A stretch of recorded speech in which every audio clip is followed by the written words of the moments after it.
Olá, eu sou a Christine Hörig, eu sou autora do livro O Menino que Dizia Não, Tião, O Menino que Dizia Não, aprovado no PNLD. Olá. Quem nunca conheceu ou foi um menino que dizia não? Cris, conta pra gente o que te inspirou a escrever essa história. Bom, eu sou mãe, sou avó, sou tia, sou criança, fui criança, não sou mais, mas eu tenho esse espírito, eu acho que as crianças...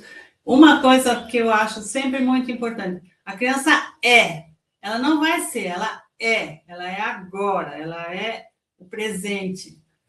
E as crianças, quando numa certa idade, acho que até uns 4 anos, elas têm que obedecer, obedecer, obedecer. E a forma delas se tornarem um indivíduo é falar não, é enfrentar um pouco, testar os limites e ver até onde elas podem. E também é um desafio para os adultos, porque os adultos, como lidar com esse não, né?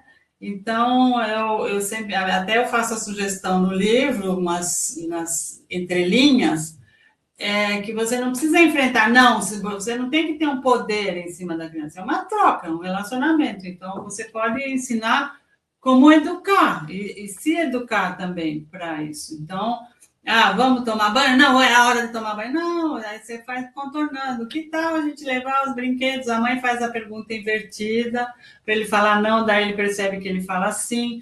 Então, isso o não é um manifesto, às vezes, só de teste, mas também é para uma proteção. A criança se protege dizendo não. Ela fala não porque ela não sabe o que está por vir. Ela não sabe o que esperar, às vezes não só por timidez, às vezes por uma proteção, às vezes por um hábito de dizer não para ir aos poucos indo sendo convencida a dizer sim. Então é isso. Eu acho que o não é presente na vida das crianças, tem que ser. Eu acho que ele tem uma importância e ele marca a primeira manifestação individual do ser humano, né? Você fala, não, opa, você não vai me obedecer? Então, como que eu vou lidar como adulto? Eu também tenho que me educar, eu também tenho que olhar para você te enxergar. Você é uma criança, eu sou um adulto, mas você é um ser pronto, enquanto criança, pronto. O livro traz humor e identificação para situações muito comuns da infância, como você até já comentou. Houve alguma experiência ou experiências reais que inspiraram essa narrativa? O livro traz situações muito comuns ao dia a dia, né? E uma coisa que eu acho que também é interessante, o livro também traz vocabulário, do que a criança come, né? Dos hábitos. E sim, foi inspirada sim em experiências reais, do meu contato com crianças, com filhos, com netos, mas eu também fui uma criança que dizia não. E essa história me inspirou e também eu acho que essa história traz essa possibilidade de vocabulário, de rotina, de hábitos, o que se come, essa coisa da sequência para a criança é sempre muito importante nessa idade. A sequência traz uma segurança para uma criança. Então, é a hora do banho, é a hora da comida, e a hora de ir para a escola. Então, isso é de experiência que eu tive.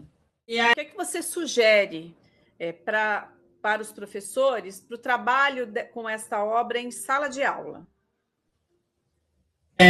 O professor pode trabalhar em sala de aula de várias formas, de novo. Uma forma que eu sugiro é sempre a representação, né?